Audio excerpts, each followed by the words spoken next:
కైలాసంలో వినాయకుడు చాలా అల్లరి చేస్తూ ఉంటాడు.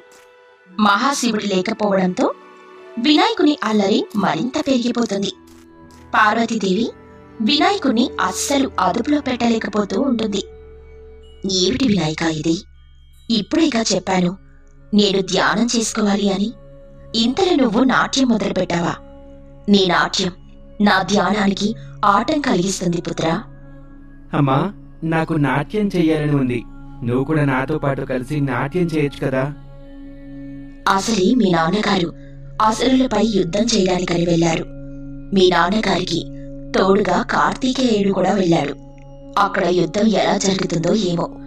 నేను ధ్యానం చేస్తే తప్పితే ఆ యుద్ధ వాతావరణాన్ని చూడలేను. దయచేసి నన్ను ధ్యానం చేసుకోని పుత్రా. అలా పార్వతీదేవి కైలాసంలో ఉన్న బిల్వ వృక్షం క్రింద కూర్చొని ధ్యానం చేసుకుంటూ ఉంటుంది. ఇంతలో వినాయకుడు శ్లోకాలను చదవడం మొదలు పెడతాడు. అవి కూడా చాలా గట్టిగా చదువుతూ ఉంటాడు. అవిద్యానం అంతస్తిమిరమిహిర ద్వీప నగరి అంటూ శ్లోకాలను గట్టిగా చదువుతూ ఉండగా పార్వతీదేవి ధ్యానం నుండి మేల్కొని వినాయకునితో ఇలా అంటుంది. ఏమిటి పుత్రా ఇది? ఇంత గట్టిగా శ్లోకాలు చదువుతున్నావు. నేను ధ్యానం చేసుకోవడం నీకిష్టం లేదా ఏమిటి? ఏం చేయమంటావమ్మా? నేను కైలాసంలో ఒంటరిగా ఉండలేకపోతున్నాను. ఎప్పుడూ నాకు తోడుగా కార్తికేయుడు ఉండేవాడు. మేమిద్దరం కలిసి వేదాలను పఠించేవాళ్ళం. అలాగే ఇద్దరం కలిసి యుద్ధ విద్యల్ని కూడా నేర్చుకునేవాళ్ళం. కానీ ఇవాళ కార్తికేయుడు కూడా నాన్నగారితో కలిసి యుద్ధానికి వెళ్ళాడు. కనుక నాకేం చేయాలో అర్థం కావటం లేదు. అలా అని నువ్వు నా ధ్యానాన్ని పాడు చేస్తే ఎలా చెప్పు? దయచేసి నా ధ్యానానికి అడ్డు రాకు పుత్రా. అలా పార్వతీదేవి వినాయకుణ్ణి వేడుకుంటుంది. అయినా సరే వినాయకుడు అస్సలు వినడు. అరే, ఇది నాన్నగారి డమరుకం. బహుశా నాన్నగారు మర్చిపోయి ఉంటారు. చాలా రోజులకి దొరికింది నాకు ఈ డమరుకం. ఇప్పుడు ఇక దీన్ని నేను విడిచిపెట్టను అంటూ వినాయకుడు డమరుకంతో శబ్దం చేస్తూ కైలాసమంతా తిరుగుతూ ఉంటాడు. అలా తిరగడంతో పార్వతీదేవి ధ్యానం కాస్త మళ్లీ పాడవుతుంది. ఈ మధ్య వినాయకుడు బాగా ఎక్కువగా అల్లరి చేస్తున్నాడు. ఎంత చెప్పినా వినడం లేదు. ఇంతలో పార్వతీదేవి వద్దకు నంది వస్తాడు. నంది ఎంతో ఆనందంగా కనిపిస్తూ ఉంటాడు. మాత, మీకొక ముఖ్యమైన విషయం చెప్పాలి. ఏమిటి నంది అది? యుద్ధం గురించి వార్తేనా? అవును మాత, మహాశివుల వారు కార్తికేయుల వారు ఇద్దరూ కలిసి అసురులను సంహరించారు. వారు కైలాసానికి తిరిగి రాబోతున్నారు. దేవతలంతా ఇప్పుడే వారిని అభినందించారు. వారిపై పువ్వుల వర్షం కూడా కురిపించారు. మరికొద్ది క్షణాల్లో వారు కైలాసానికి రావచ్చు. అలా నంది చెప్పిన మాటలు విని పార్వతీదేవికి ఎంతో ఆనందం కలుగుతుంది. ఆపై కార్తికేయునికి అలాగే మహాశివునికి ఏదైనా ఆహారాన్ని వండి పెట్టాలని అనుకుంటుంది. స్వామివారు అలాగే కార్తికేయుడు ఇద్దరూ బాగా అలసిపోయి ఉంటారు. వారు కైలాసానికి వచ్చిన వెంటనే ఏదైనా ఆహారం పెడితే బాగుంటుంది. వారి అలసట కూడా పూర్తిగా తగ్గుతుంది అంటూ పార్వతీదేవి వంటగదిలోకెళ్లి మహాశివుని కోసం అలాగే కార్తికేయుని కోసం రకరకాల వంటల్ని చేయడం మొదలు పెడుతుంది. ఎంతో కష్టపడి 10 రకాల వంటల్ని తయారు చేసి వంటగదిలో పెట్టి తయారవ్వడానికని గదిలోకి వెళ్తుంది. ఆహా, ఎక్కడి నుంచో మంచి ఆహార సువాసన వస్తుంది. నేను అస్సలు ఆగలేకపోతున్నాను అంటూ వినాయకుడు వంటగది గదిలోకి వెళ్తాడు. రకరకాల వంటల్ని చూసి ఆశ్చర్యపోతాడు. వెంటనే అన్నింటినీ తినేయడం మొదలు పెడతాడు. మరోవైపు మహాశివుడు కార్తికేయుడితో కలిసి కైలాసంలో అడుగు పెడతాడు. నంది మరియు ప్రమదగణాలు స్వామికి జేజేలు పలుకుతారు. స్వామి, ఎన్ని రోజులైందో మిమ్మల్ని చూసి. మీ విజయ వార్త వినగానే నాకు ఎంతో ఆనందం కలిగింది. అప్పట్నుండి నేను మీకోసమే ఎదురు చూస్తున్నాను. యుద్ధంలో నేను ఎంతో అలసిపోయాను పార్వతి. నాతో పాటు కార్తికేయుడు కూడా బాగా యుద్ధం చేశాడు. అవునమ్మా, సగానికి సగం రాక్షసుల్ని నేనే అంతం చేశాను. నాన్నగారు నన్ను ఎంతో మెచ్చుకున్నారు. పార్వతి, నాకు బాగా ఆకలిగా ఉంది. నీ చేత్తో తయారు చేసిన ఆహార పదార్థాలని తినాలని ఆతురతగా ఉంది.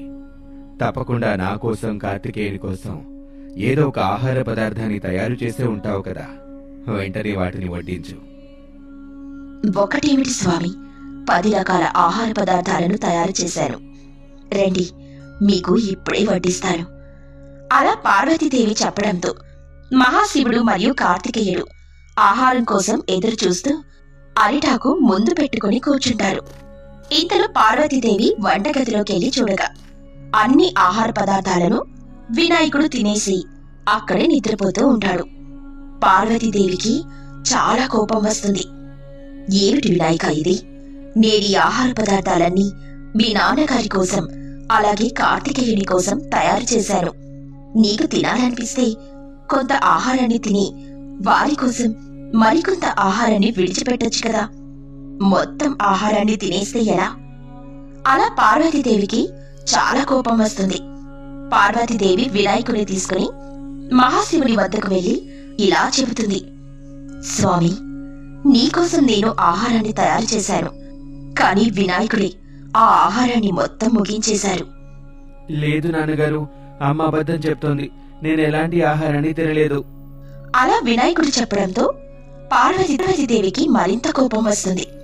మహాశివుడు కూడా వినాయకుడు అబద్ధం చెబుతున్నాడన్న విషయాన్ని గమనిస్తాడు. ఏమిటి వినాయక ఇది? ఇలా అబద్ధాలు కూడా చెబుతున్నావా? ఈ విద్యను ఎప్పుడు నేర్చుకున్నావు? నువ్విప్పుడు చాలా పెద్ద తప్పు చేశావు. నువ్వు ఆహారం తిన్నావన్న బాధ మాకు ఏ మూలనా లేదు, కానీ నువ్విలా అబద్ధాలు చెప్తుంటే మేము తట్టుకోలేకపోతున్నావు. కష్టం విలువ తెలియక నువ్విలా తయారయ్యావు. తక్షణమే నువ్వు భూలోకానికి వెళ్ళిపో. తల్లి తండ్రి లేని అనాథవై నువ్వెన్నో ఇబ్బందులను ఎదుర్కొంటావు. అలా పార్వతీదేవి చెప్పడంతో వినాయకుడు సాధారణ రూపాన్ని పొంది భూలోకానికి వెళ్ళిపోతాడు. వినాయకుడు గతాన్ని మర్చిపోతాడు. పాపం వినాయకుడికి అతని పేరు కూడా గుర్తుండదు. వినాయకుడు ఒక చెట్టు కింద కూర్చొని బాధపడుతూ ఉంటాడు. చాలా ఆకలిగా ఉంది, ఎవరు ఆహారం పెట్టేవారు లేరు అంటూ ఏడుస్తున్న వినాయకుని వద్దకు ఒక బాలుడొస్తాడు. అరే, ఎవరు నువ్వు? నేను ఈ ఊళ్ళో ఎప్పుడూ చూడలేదు. నువ్విక్కడ ఏం చేస్తున్నావు? నేనెవరో నాకే తెలీదు, కానీ ప్రస్తుతం నాకు చాలా ఆకలిగా ఉంది. అరే, ఆకలా? అన్నట్టు మీ తల్లి తండ్రి ఎక్కడా? తల్లి తండ్రియా? వారెవరు? నాకు అలాంటి వారెవరూ లేరు. అలా వినాయకుడు చెప్పడంతో ఆ బాలుడు అక్కడి నుండి వెళ్ళిపోతాడు. ఇంతలో పార్వతీదేవి మరియు మహాశివుడు ఇలా మాట్లాడుకుంటూ ఉంటారు. కోపంలో వినాయకుడికి శాపం పెట్టాడు. ఇప్పుడు వినాయకుడు భూలోకంలో చాలా ఇబ్బందులు ఎదుర్కొంటున్నాడు. ఇప్పటికీ మించిపోయిందేమీ లేదు. మనమే వినాయకునికి శాప విమోచన మార్గాన్ని సూచిద్దాం. అలా పార్వతీదేవి మరియు మహాశివుడు భూలోకానికి వెళ్తారు. వాళ్ళు సాధారణ స్త్రీ పురుషుల్లా మారిపోతారు. వారొక చెట్టు కింద కూర్చొని ఉన్న వినాయకుని వద్దకు వెళ్లి ఇలా చెబుతారు. ఏమిటి ఇలా కూర్చుని ఉన్నావు? పద, మనం కాశీకి వెళ్ళాలి కదా. ఎవరు మీరు? మిమ్మల్ని నేనెప్పుడూ చూడలేదు. అరే, అప్పుడే మమ్మల్ని మర్చిపోయావా? నీ మతి మరుపు తగ్గడం కోసమే నిన్ను మేము కాశీకి తీసుకెళ్తున్నాం. పద, వెళ్దాం. అలా మహాశివుడు మరియు పార్వతీదేవి వినాయకుడిని కాశీకి తీసుకుని వెళ్తూ ఉంటారు. మహాశివుడు మరియు పార్వతీదేవి మాటల్ని విన్న వినాయకుడు కూడా వారే తమ తల్లిదండ్రులని అనుకుంటాడు. మహాశివుడు మరియు పార్వతీదేవి చూడ్డానికి చాలా ముసలివారిలా ఉంటారు. వారు కొంత దూరం నడవగానే అలసిపోయి ఒక చెట్టు కింద కూర్చొని ఇలా చెబుతారు. అమ్మో, ఇంకా నేను నడవలేను. 20 ఏళ్ల నుండి కూలీ పని చేసి పూర్తిగా శక్తి లేకుండా అయిపోయాను. నాకు కూడా అలాగే ఉందండి. అడుగు తీసి అడుగు వేయాలంటే చాలా కష్టంగా ఉంది. ఇదిగో, వీడు పుట్టినప్పటి నుండి ఇప్పటిదాకా నేను ఇళ్లలో పని చేసుకుంటూ బతికాను. వీడేమో పెద్దవాడయ్యాడు, కానీ బుద్ధి మాత్రం లేదు. అందుకేగా వీడిని కాశీకి తీసుకుని వెళ్తున్నాం. అలా మహాశివుడు మరియు పార్వతీదేవి మాట్లాడుకుంటున్న మాటలు విని వినాయకునికి ఇలా అనిపిస్తుంది. నాన్నగారు, నేను మీ కష్టాన్ని చూడలేకపోతున్నాను. నేను మిమ్మల్ని ఎంతో ఇబ్బంది పెట్టానన్న విషయం మీ మాటలు వింటుంటే నాకు అర్థమవుతుంది. నేను ఇప్పుడే వస్తాను అంటూ వినాయకుడు పక్కకు వెళ్తాడు. వెళ్లి పార్వతీదేవి కోసం అలాగే మహాశివుని కోసం పండ్లని తీసుకుని వస్తాడు. అమ్మా, మీరు ఈ పండ్లను తిని మీ ఆకలి తీర్చుకోండి, మీకు కాస్త శక్తి వస్తుంది. అలా వినాయకుడిచ్చిన పండ్లని మహాశివుడు మరియు పార్వతీదేవి తినేస్తారు. అయినా సరే వారు లేవలేని పరిస్థితిలో ఉంటారు. చూస్తూ ఉంటే మీరు ఇంకా నీరసంగానే ఉన్నట్టున్నారు. ఏది ఏమైనా మనం మాత్రం కాశీని చేరుకోవాలి, లేకపోతే వీడి మంద బుద్ధి పోనే పోదు. అలా మహాశివుడు పార్వతీదేవి మాట్లాడాడుకుంటూ ఉండగా వినాయకుడు వారిని కాశీకి ఎలా తీసుకుని వెళ్లాలా అని ఆలోచిస్తుంటాడు. ఇంతలో అతనికి ఒక ఆలోచన వస్తుంది. వినాయకుడు 2 పెద్ద బుట్టలకు తాడుని కడతాడు. బుట్టలతో 2 ఉయ్యాలలు తయారు చేస్తాడు. ఆ 2 బుట్టల్ని ఒక పెద్ద కర్రకి చెరొక వైపున కడతాడు. అలా వినాయకుడు ఒక కావిడిని తయారు చేస్తాడు.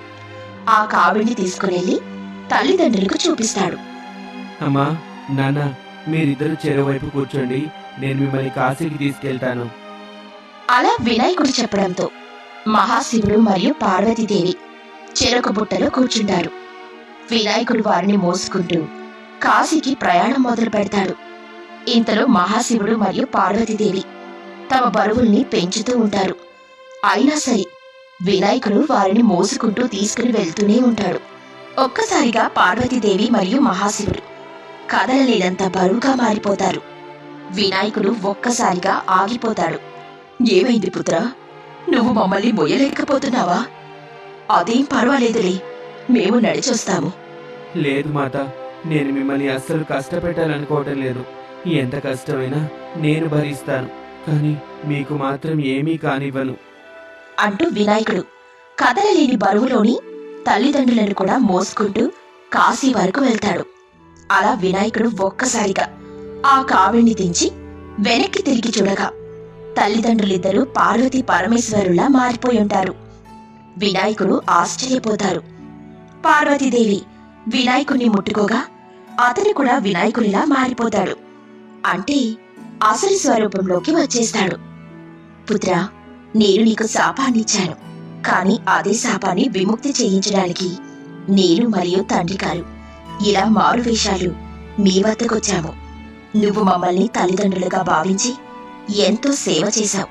అందుకే నీ శాపం ముగిసిపోయింది. ఇక మనం హాయిగా కైలాసానికి వెళ్ళిపోదాం. అలా పార్వతీదేవి మరియు మహాశివుడు వినాయకుడిని తీసుకుని కైలాసానికి వెళ్ళిపో. వీరభద్రపురం అని ఒక ఊరిలో చాలా మంది ప్రజలు నివసిస్తూ ఉండేవారు. ఆ ఊరిలో ఒక నది కూడా ఉండేది. ఆ నది పేరు లయవాహిని. లయవాహిని నదిలో నిత్యం నీరు ప్రవహిస్తూ ఉండేది. ఆ నది నీరు చుట్టుప్రక్కల గ్రామాల వారంతా వ్యవసాయం కోసం వాడుకుంటూ ఉండేవారు. అలాగే ఆ నది నీరు త్రాగడానికి కూడా ఉపయోగిస్తూ ఉండేవారు. వీరభద్రపురానికి ఒక సర్పంచ్ ఉండేవాడు. అతని పేరు రామారావు. అతను చాలా మంచివాడు. ఊరిలోని వారికి ఎలాంటి కష్టం వచ్చినా సరే కాదు అని అనకుండా సహాయం చేస్తూ ఉండేవాడు. ఆ మహాశివుని దయ వల్ల ఊరిలో ఎలాంటి సమస్య లేదు. అలాగే నీటికి కూడా ఎలాంటి కొదవ లేదు. ప్రజలంతా ఎంతో హాయిగా జీవిస్తూ ఉన్నారు. అవునండి, మీరు చెప్తూ ఉన్నది నిజమే. ఈ మధ్య ఊరి పంచాయతీకి గొడవలతో, ఆస్తి తగాదాలతో మనుషులు రావడం కూడా లేదు. ఎందుకంటే ఎవరూ గొడవ పడ్డం లేదు. అందరూ అన్నదమ్ముల్లాగా కలిసిమెలిసి బతుకుతూ ఉన్నారు. అచ్చం వినాయకుడు అలానే కార్తికేయునిలాగా. అంతా మన ఊరిలో కొలువై ఉన్న ఆ మహాశివుని దయ. అలా రామారావు మరియు సుజాత మాట్లాడుకుంటూ ఉంటారు. ఇంతలో గోవిందు అనే ఒక వ్యక్తి అక్కడికి వస్తాడు. అతను చాలా పెద్ద డబ్బు మనిషి. డబ్బు కోసం ఏం చేయడానికైనా సిద్ధపడేవాడు. అలా గోవిందు వారి వద్దకు వచ్చి ఇలా మాట్లాడటం మొదలు పెడతాడు. రామారావు గారు, ఎలా ఉన్నారండి? మిమ్మల్ని చూసి చాలా రోజులైంది. మీ ఆరోగ్యం బాగానే ఉందా? అరే గోవిందు, ఎలా ఉన్నావు? ఎప్పుడో చాలా ఏళ్ల క్రితం మీ కుటుంబం అంతా పట్టణానికి వలస వెళ్ళిపోయారు. మళ్ళీ ఇప్పుడైనా రావడం? ఎలా ఉన్నారు? ఇప్పుడు మీరందరూ ఏం చేస్తూ ఉన్నారు? మేము బాగానే ఉన్నామయ్యా. పట్టణానికి వెళ్ళి బాగానే డబ్బులు సంపాదించుకున్నాం. మన ఊరికి ఏదైనా మేలు చేయాలని అనిపించింది. అందుకే ఇలా తిరిగి నేను ఊరికి వచ్చాను. ఇక్కడ ఒక పెద్ద ఫ్యాక్టరీని నిర్మించాలని అనుకుంటున్నాను. అందుకు మన ఊర్లో ఉన్న ఈ నది నీరు చాలా ఉపయోగపడతాయి. అంతేకాదు ఊరిలో ఉన్న యువతికి కూడా ఉద్యోగ అవకాశాలు లభిస్తాయి. ఊరిలో ఉన్న యువతకి ఉద్యోగ అవకాశాలు వస్తాయంటూ ఉన్నావు. ఇంతకంటే మాకు ఏం కావాలి? నువ్విక్కడ హాయిగా ఫ్యాక్టరీని నిర్మించుకోవచ్చు. అలా రామారావు మరియు సుజాత అనుమతిని ఇవ్వడంతో గోవిందు ఫ్యాక్టరీని నిర్మిస్తారు. అతను నిర్మించిన ఫ్యాక్టరీలో కూల్ డ్రింక్లను తయారు చేయడం మొదలు పెడతారు.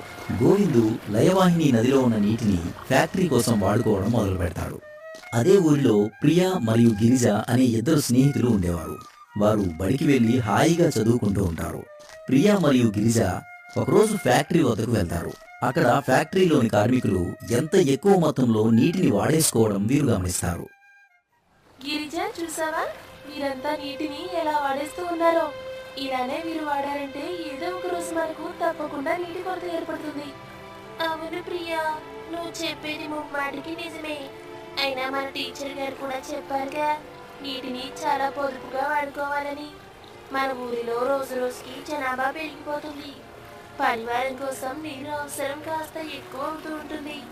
ఇలాంటి సమయంలో ఈ నీటిని ఫ్యాక్టరీ వారు వాడుకోవడం ఏమీ బాగాలేదు. అలా ప్రియా మరియు గిరిజ మాట్లాడుకుంటూ తమ ఇళ్లకు వెళ్తారు. ప్రియా మరియు గిరిజ తమ తల్లిదండ్రులతో ఇలా చెబుతారు. అమ్మా, ఇప్పటికైనా మనం ఊరి పెద్దయిన రామారావు గారితో మాట్లాడక తప్పదు. ఫ్యాక్టరీ వారు నీటిని చాలా ఎక్కువ మొత్తంలో వాడేస్తూ ఉన్నారు. అంతేకాదు నాన్నగారు, వారు ఫ్యాక్టరీ నుండి వచ్చిన వ్యర్థ పదార్థాలను నదిలో విడిచిపెడుతూ ఉన్నారు. ఆ నీటిని పాడు చేస్తూ ఉన్నారు. అలా ప్రియా మరియు గిరిజ తమ తల్లిదండ్రులకు చెబుతారు. అలా ప్రియా మరియు గిరిజ తమ తల్లిదండ్రులతో కలిసి సర్పంచ్ అయిన రామారావు ఇంటికి వెళ్తారు.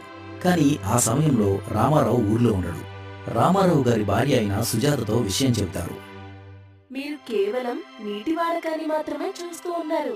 నేనేమో మన ఊరి భవిష్యత్తును చూస్తూ ఉన్నాను. ఈ ఫ్యాక్టరీ ఇలాగే బాగా నడిస్తే మన ఊరు కూడా బాగుపడుతుంది. ఇప్పటికే ఎంతో మంది యువత అందులో పని చేస్తూ ఉన్నారు.